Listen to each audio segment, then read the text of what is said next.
Voilà, pile à l'heure. Vous êtes sur, GPTV Actu, pour ces émissions, du midi et avec, Jean-Claude Pascal, aujourd'hui pour nous parler de l'Odyssée des cathédrales. Bonjour Jean-Claude. Bonjour Nicolas, bonjour aux auditeurs également. On rappelle que Jean-Claude Pascal est féru, d'hermétisme, féru, d'alchimie, de tous ces sujets qui ont des rapports évidemment avec, entre autres, nos cathédrales, 12e, 13e siècle et puis les siècles qui ont suivi, en particulier les gothiques. On a évoqué avec Jean-Claude la semaine dernière, en particulier la symbolique des cathédrales, les cathédrales gothiques plus que romanes, même si on rappelle qu'il y a aussi des catholiques, il y a des catholiques. Il y a aussi des cathédrales de type romane. Évidemment, on en a déjà parlé, on ne va pas en reparler cette fois-ci. On a donc parlé en général des cathédrales. Eh bien, cette fois-ci, et j'espère que vous allez aimer l'émission et mettre des pouces, hein, n'oubliez pas, je ne suis pas accompagné de mon ami Raphaël ce midi, mais ça ne doit pas me faire oublier toutes les nécessités, évidemment, attachées aux chaînes YouTube et à nos émissions sur GPTV, que ce soit GPTV, la chaîne principale, ou actuellement sur la chaîne Actu. Donc, pour ce live de 12h30. Donc, mon cher Jean-Claude, après avoir évoqué globalement et généralement les cathédrales, nous allons commencer à faire des focales et à nous rapprocher. Et pourquoi ne pas commencer par peut-être, disais-tu, en effet, peut-être pas la plus belle, peut-être pas la plus mystérieuse, mais en tout cas, c'est la cathédrale Notre-Dame de Paris, telle qu'elle a été construite, telle qu'elle a été restaurée par Viollet-le-Duc, telle qu'elle a été mise en avant, évidemment, par des auteurs, des romanciers comme Victor Hugo et d'autres. Donc, bien sûr, elle est la première de ces cathédrales, puisque c'est celle de notre capitale, Paris, en France. Et on sait qu'elle sera bientôt, on parlera peut-être un peu d'actualité aujourd'hui d'ailleurs, qu'elle est prévue pour le 8 décembre. Un internaute ce matin me signalait que le 8 décembre, c'était la fête de l'Immaculée Conception. C'est donc pour le 8 décembre qu'elle devrait normalement être réouverte avec les cérémonies qui iront avec et sur lesquelles déjà le pouvoir cherche à se placer au centre. On aura l'occasion d'en reparler de tout ça, Jean-Claude. Alors, moi, j'aimerais que tu commences un petit peu comme si tu étais un conférencier. On arrive sur le parvis, on à peine on arrive sur le parvis et puis on va découvrir ce lieu. Et on sait qu'aujourd'hui, je l'ai déjà annoncé, ce sera en particulier le portail de la Vierge qui sera qui sera analysé. Oui, Nicolas. Un petit mot avant de commencer. Tu parles de l'inauguration vers le 8 décembre, me semble-t-il, là tu dis, et qui correspond à l'Immaculée Conception. Eh bien, on aura l'occasion, dans la prochaine émission, de parler du portail Sainte-Anne, qui justement fait allusion à l'Immaculée Conception. Mais aujourd'hui, concentrons-nous sur ce parvis, qui bientôt sera à nouveau ouvert au public. Donc, nous approchons de la cathédrale de Paris. Comme tu l'as dit, c'est pas la plus grande, c'est pas la plus belle, c'est pas la... mais c'est ma préférée et c'est la plus connue. Comme tu l'as dit, Victor Hugo, mais aussi pour ceux qui aiment le langage hermétique, Viollet-le-Duc l'a construite, mais aussi Fulcanelli, à un moment donné, alchimiste, a fait connaître ces médaillons, dont je parlerai aussi lorsqu'on parlera du portail central et de la grande façade avec la galerie des rois et surtout ces médaillons. Mais approchons de la cathédrale et de cette façade. Nous passons légèrement sur la gauche, nous arrivons au point zéro des routes de France, et arrivé à ce point zéro des routes de France, qu'il est intéressant de chercher, parce qu'on ne le voit pas d'emblée, eh bien, nous nous trouvons dans la direction du portail de la Vierge. Le portail de la Vierge, c'est le portail qui est sur le côté nord, pas sur le côté nord, mais qui est du côté nord de la façade, et qui est à notre gauche lorsqu'on se tient et qu'on regarde la façade. Ce portail de la Vierge est dédié à la Vierge. Et je donnerai des détails sur les différentes sculptures. Et ce qui est étonnant, et tu m'as demandé de donner ce clin d'œil, lorsqu'on s'approche, il est très curieux, et même étonnant, de voir sur un édifice religieux qu'on trouve des symboles astrologiques. astronomique à l'époque. Il n'y avait pas de différence entre astrologie et astronomie. Alors, encore une fois, pour les auditeurs qui n'ont peut-être pas écouté la première émission, donc je ne suis ni historien ni académicien, j'adore et je suis féru de symbolisme, de cathédrale, de symbolisme chrétien, de symbolisme hermétique. Et donc, le partage que je fais, c'est la lecture symbolique, une lecture symbolique de ces portails et d'autres symboles de la cathédrale. Alors, approchons de la cathédrale, pardon, du portail de la Vierge. Le portail de la Vierge, lorsqu'on se concentre effectivement, qu'on regarde, et si quelqu'un a son regard attiré par les signes astrologiques, eh bien, il est premièrement surpris, et pour autant qu'ils soient un petit peu astrologues ou qu'ils connaissent son signe du zodiaque s'il est né au début de l'été, eh bien, nous voyons sur les piliers qui montent à gauche et à droite, pas les piliers, mais disons attendez, je cherche le nom exact. Les linteaux, non? Sur les linteaux, non, c'est pour ne pas chagriner les architectes, il faut quand même utiliser les pieds droits. Sur les pieds droits, à gauche et à droite, ce sont donc ce qui soutient le tympan et le haut de la porte. Donc sur le côté gauche, sur le côté droit, eh bien nous voyons de façon évidente 8 signes astrologiques. Le côté gauche, nous voyons le signe du bélier, au-dessus du bélier, le taureau, au-dessus du taureau, le gémeau, et au-dessus du gémeau, le lion. Puis ensuite, de l'autre côté, en descendant, tout en haut, on voit le cancer, sous le cancer, la Vierge. Tiens. Non, on voit le cancer. Attendez que. Si, on voit la Vierge après, si. Si, la Vierge. Ensuite, la Balance. Oui. Et en bas, on voit le Scorpion. Oui. Et on se dit, qu'est-ce que font ces signes astrologiques? Eh bien, c'est un clin d'œil, c'est un premier clin d'œil pour donner la notion qu'une cathédrale, elle est bien sûr construite de main d'homme sur Terre, mais elle se place dans le cosmos. Et pourquoi sont inversés le lion et le cancer? Parce qu'on voit bien, le cancer devrait être sur... on ne va pas du cancer à la Vierge, bon sang. Donc on a le lion entre les deux. Alors qu'est-ce que c'est que cette histoire déjà? Alors effectivement, pour ceux qui ont suivi, normalement, on devrait trouver au-dessus des Gémeaux le cancer. Or, on voit le lion. Et de l'autre côté, on voit le cancer alors que devrait y être le lion. Cette inversion lion-cancer, eh bien, elle a donné elle a fait couler pas mal d'encre. Même certaines personnes se sont dit c'est une erreur. Oui, oui. comme si les personnes qui sont capables de construire une cathédrale auraient fait ça une erreur. Ah, excusez-moi, j'avais un peu bu. Donc il faut corriger. Donc il faut corriger au plus vite. Il faut corriger au plus vite, oui. Réviser. Il y a toujours curieusement, il y a toujours cette tendance, quand on ne comprend pas un message, qu'il soit écrit ou qu'il soit symbolique, de ramener ce message au connu. Mais lorsqu'on ramène un message au connu, on n'apprend plus rien. Et on n'apprend plus rien. Or, les messages, le symbole, le message hermétique, c'est justement pour créer une ouverture de conscience. Si à chaque fois qu'une ouverture de conscience, c'est-à-dire un questionnement se pose et qu'on se dit « Oh ben non, ils se sont trompés les pauvres, on va rectifier ça », alors pourquoi n'est-ce pas une erreur? Ça n'est pas une erreur parce qu'on retrouve exactement ces mêmes symboles dans la rosace. Dans la rosace qui n'est pas tombée, une rosace qui a 800 ans, eh bien, on trouve exactement ce même ordre, c'est-à-dire inversion du lion et du cancer. Ah, le même dans la rosace, d'accord. Même dans la rosace. Alors, ces symboles qui sont gravés dans la pierre qui s'adressent à l'être humain sont également dans les vitraux. C'est-à-dire qu'il y a un message qui nous vient de la terre, qui entretient la vie, et il y a un message qui nous vient de la lumière, qui passe à travers les vitraux.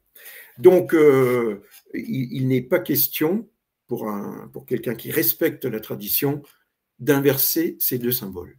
Alors, cherchons une première cohérence. Oui. Une première cohérence pourrait être, et qui apparaît assez naturellement, on a du côté gauche, donc la colonne qui va du bélier jusqu'au lion, une colonne de feu. puisqu'elle commence et se termine par 2 signes de feu. Ah. Et nous avons de l'autre côté une colonne, lorsqu'on la prend d'en bas jusqu'en haut, qui commence d'en haut à en bas, qui commence par le Cancer et termine par le Scorpion, 2 signes d'eau, une colonne d'eau. Donc nous avons là une colonne de feu, une colonne d'eau. Tiens. Étonnant. Alors, est-ce un clin d'œil à ce qui se passait autrefois au XIIe, XIIIe siècle sur le parvis de Notre-Dame, et lorsqu'il y avait les duels, et qu'on se disait, ça va être un duel par l'eau et le feu, peut-être, mais je pense plutôt au symbolisme hermétique. Une colonne de feu, ça peut rappeler le baptême de feu, qu'on appelle parfois le baptême de l'esprit. Et une colonne d'eau peut rappeler le baptême d'eau, qui rappelle le baptême de l'eau. Et là, il peut y avoir, et je ne dis pas que c'est ça, mais en tout cas, ça peut rentrer dans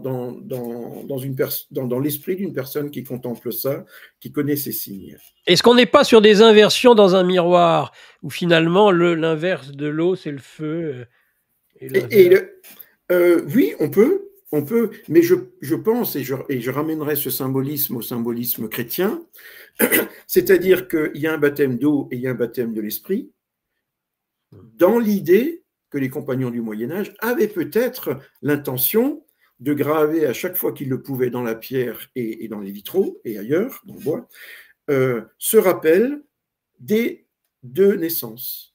Une naissance qui se fait sur terre et l'eau représente la vie, une naissance qui se fait dans l'éternité et le feu représente la lumière.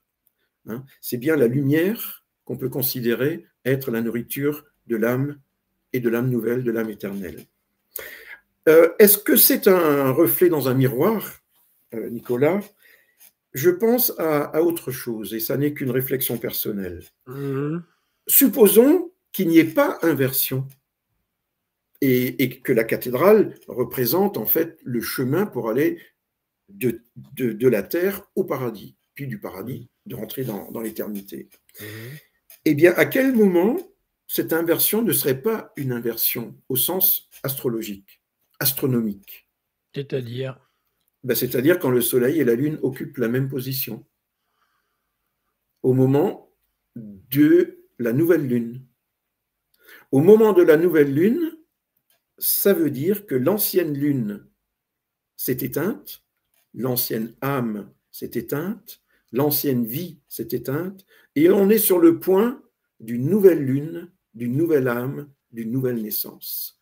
Et on retrouve là un magnifique symbole chrétien, celui de la naissance nouvelle.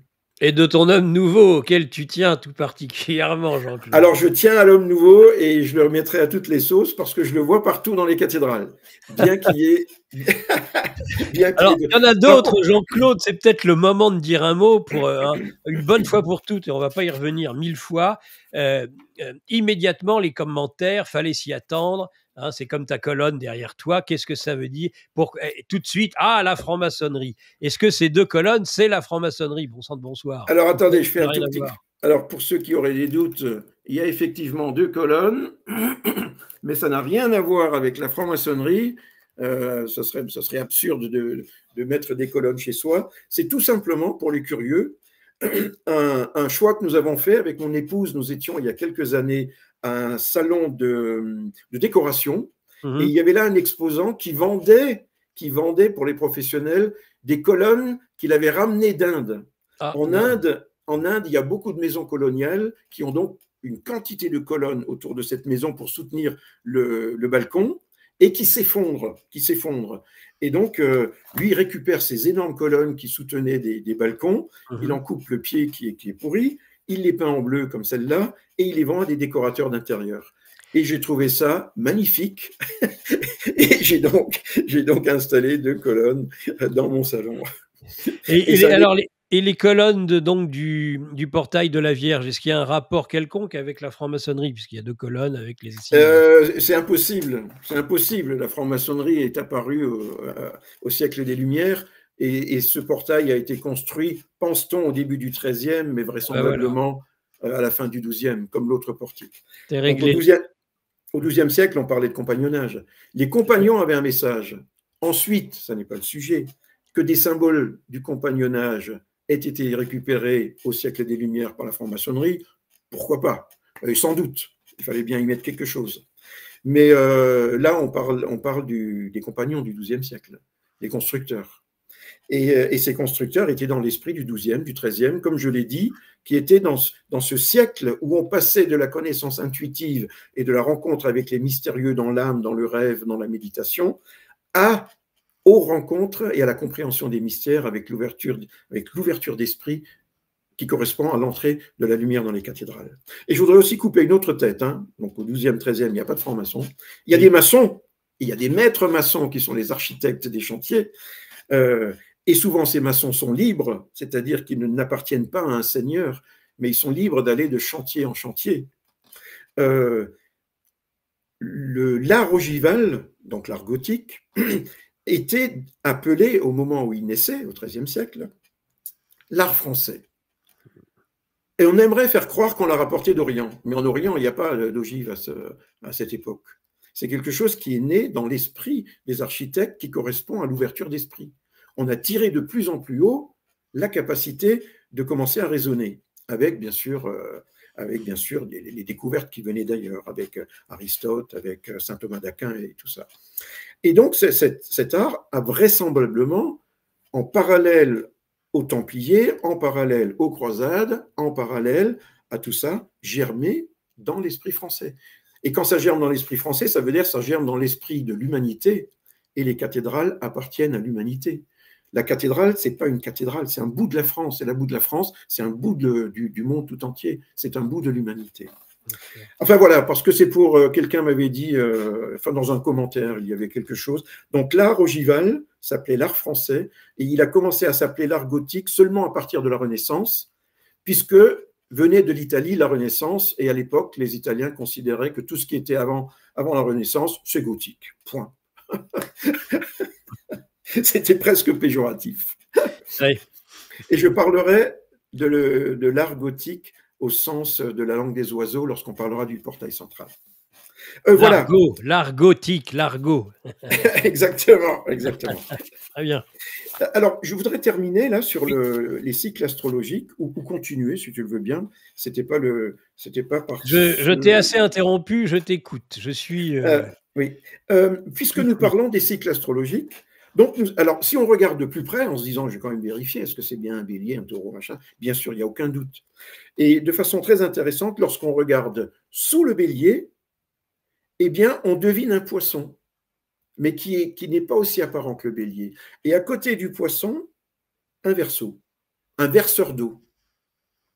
Et donc on se dit, bigre, c'est quand même étonnant. Si on a 10 signes astrologiques, il faut bien trouver les deux derniers. Et bien, lorsqu'on change de côté et qu'on va regarder sous le scorpion, eh bien, effectivement, on rencontre un sagittaire et un capricorne.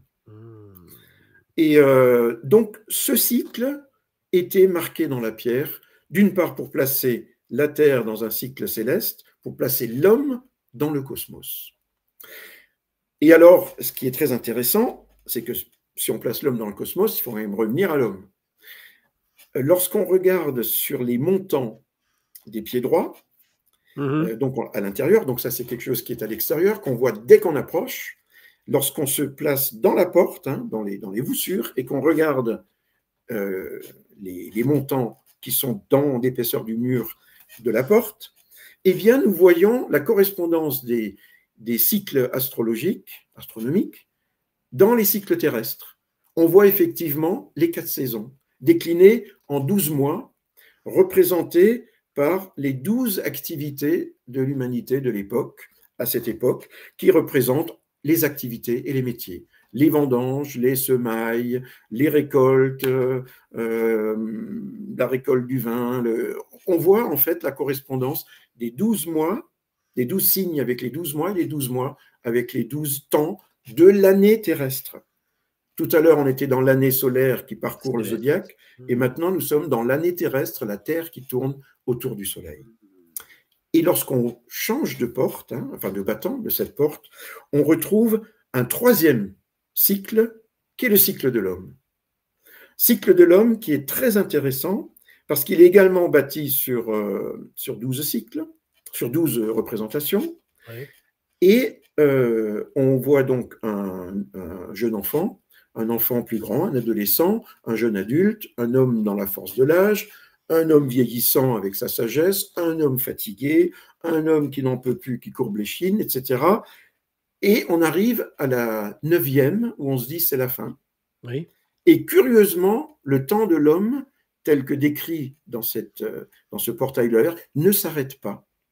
On voit un homme couché, et de sa côte, ou on voit se relever un autre homme, un buste, puis on voit ce buste se redresser, quitter son habit, et tout en haut, on voit un jeune homme parfait, dans sa pureté. Et bien sûr, tu ne veux pas que j'y revienne, mais si ça n'est pas la naissance de l'homme nouveau, tu me diras ce que ça peut être. Mais alors là, on n'est plus sur 12, Jean-Claude. On est sur le 9 qui est l'achèvement, c'est ça? Le 9. Non, ça arrive quand même. 9, c'est l'achèvement de l'ancien, de l'humanité. Et on a encore 10, 11, 12, jusqu'à l'homme nouveau, qui est retourné dans le paradis, hein, puisque la cathédrale, c'est aussi une arche, c'est aussi une barque qui fait le lien entre la terre et le paradis. Souvent, plutôt dans les cathédrales romanes, mais on l'a gardé dans les gothiques, tout en haut des colonnes, on peut souvent voir des fruits, des feuilles, etc., qui rappellent les arbres et la verdure du paradis. De l'Éden. Oui. Donc, c'était cet aspect des 3 cycles. Cycle cosmique, cycle terrestre, cycle de l'homme, mais l'entrée dans l'éternité. Le cycle de l'homme se termine par l'entrée dans l'éternité, avec la naissance de l'homme nouveau. Je reviendrai là-dessus à la fin, puisque tu m'as invité à parler de ce que je voulais parler à la fin. et donc c'est vraiment la cathédrale Notre-Dame de Paris, c'est vraiment la cathédrale qui est consacrée à la Vierge, qui explique peut-être d'ailleurs le côté miraculeux d'une statue de la Vierge qui n'a pas été détruite pendant le feu. Il y a quelque chose, on a l'impression qu'elle protège. Exactement. Non seulement elle n'a pas été détruite par le feu, mais elle n'a pas été détruite non plus à la Révolution. Donc effectivement, ce dont tu parles, Nicolas, et on revient maintenant au portail de la Vierge en tant que portail, là je parlais des pieds droits, le portail de la Vierge, et avant le portail de la Vierge, les cathédrales sont dédiées à Notre-Dame. On peut dire que Notre-Dame, c'est la Vierge, mais elles sont dédiées à Notre-Dame, qui est le pendant, on l'oublie, de notre Père. Les Templiers se battaient pour leur dame, les chevaliers se battaient pour leur dame, les Templiers pour Notre-Dame. Et Notre-Dame représente extérieurement dans la pierre le temple de l'Église, mais l'Église au sens ecclésia, c'est-à-dire c'est la maison, enfin c'est le symbole de la maison, de la communauté des âmes pures ou des âmes immortelles. La communauté, certains diront la communauté des saints. Mais ce chemin, et en particulier le symbolisme de la dormition qu'on va aborder, le symbolisme de la porte de la Vierge, c'est quelque chose qui est un message important du christianisme. Alors, tu parlais de la Vierge noires, on en parlera peut-être dans une prochaine émission des Vierges noires. L'idéal serait d'en parler lorsqu'on parle de Chartres. Mais, très bien, on en parlera à ce moment-là. Ouais. Mais tu parles d'une Vierge très particulière qui a été sauvée de la destruction, ou même qui a été détruite et reconstruite, il faudrait vérifier, mais en tout cas, elle existe encore. Je crois qu'elle a été sauvée de la destruction après la Révolution, en 1793. C'est ce qu'on appelait la Vierge du Pilier. La Vierge du Pilier était effectivement sur le trumeau, c'est-à-dire le pilier central qui sépare les 2 battants de la porte du portail des Vierges, il y avait la Vierge du Pilier. Et elle s'appelle toujours la Vierge du Pilier, puisque Viollet-le-Duc l'a remise à l'intérieur de l'église. À l'intérieur de l'église, il a mis cette Vierge du Pilier près d'un pilier, je crois que c'est du côté sud-est, un des grands piliers, côté sud-est. Et cette Vierge du Pilier n'a pas été détruite pendant l'incendie de 2019. Elle tient. Mais par contre, Viollet-le-Duc a mis une nouvelle Vierge sur le trumeau, qu'on peut appeler la Vierge du Pilier si on veut. Et ce qui est intéressant pour ceux qui et qui sont curieux du symbolisme chrétien, c'est que la Vierge du Pilier qui est dans l'Église, elle tient, donc c'est en général une Vierge d'un enfant, hein, elle tient son enfant dans les bras, ou sur le genou, mais là c'est dans les bras. La Vierge du Pilier, qui est à l'intérieur de la cathédrale, tient dans sa main une fleur de lys. La fleur de lys représente la pureté et est un symbole de la Vierge céleste. Le lys étant une fleur qui a tendance à monter dans le ciel. Hein. Pour ceux qui connaissent un peu la botanique, il n'y a que 2 types de plantes, si on fait court, celles qui naissent avec une petite feuille et celles qui naissent avec 2 petites feuilles. Les 2 petites feuilles sont les dicotylédons et les autres les monocotylédons. Celles qui naissent avec 2 petites feuilles sont celles de la famille du lys, de l'iris, des tulipes et qui montent vers le ciel. Celles qui naissent avec une petite feuille sont de la famille des rosacées et qui tournent en rond. La Vierge du Pilier tient une fleur de lys pour représenter la Vierge, celle qui est dans le ciel, la Vierge céleste, Regina Coelis, la Reine du ciel. La Vierge du Pilier actuelle qui est sur le trumeau, qu'on voit dans le portail de la Vierge, tient toujours l'enfant, et on reviendra sur l'enfant, mais tient dans sa main une croix avec 4 bras. Des bras qui vont de gauche à droite et des bras qui vont d'avant en arrière. Et ces bras ne sont pas des bras en pierre, chacun de ces bras est une rose. Pour représenter, je ne sais quoi, mais quelque chose de très intéressant, et je ne veux pas figer le symbole, mais cette Vierge est représentée par la rose. La Rosa Mystica, qui est un autre nom de la Vierge. C'est cette rose mystique qui est la Vierge, qui nous attend, et qui attend le pèlerin, qui attend tout être humain, tout visiteur, tout touriste qui veut visiter Notre-Dame de Paris. Et elle tourne en rond.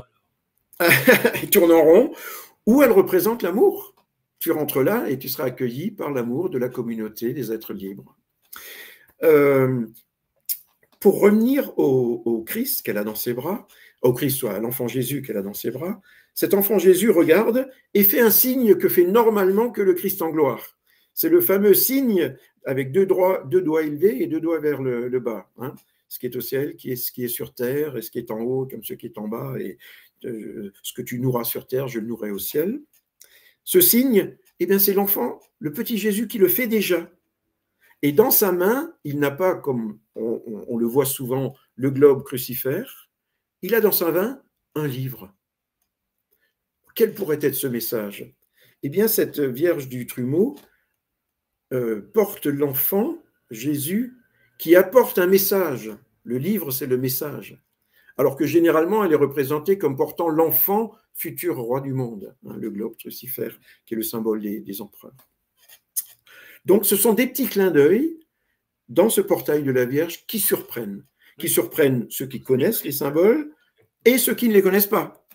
Et je reviendrai tout à l'heure sur un symbole. On n'a aucun besoin de connaissance des Écritures, ni de l'Ancien, ni des Nouveaux, ni des Apocryphes, pour avoir soudain le regard accroché par un symbole.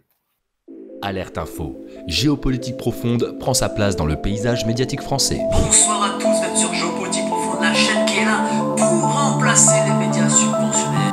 On investit maintenant la rue et on veut vous entendre. Le gouvernement de M. Macron nous a obligés et nous a enfermés chez nous. Mais on a besoin de votre soutien. Alors cliquez sur le bouton j'aime pour nous soutenir.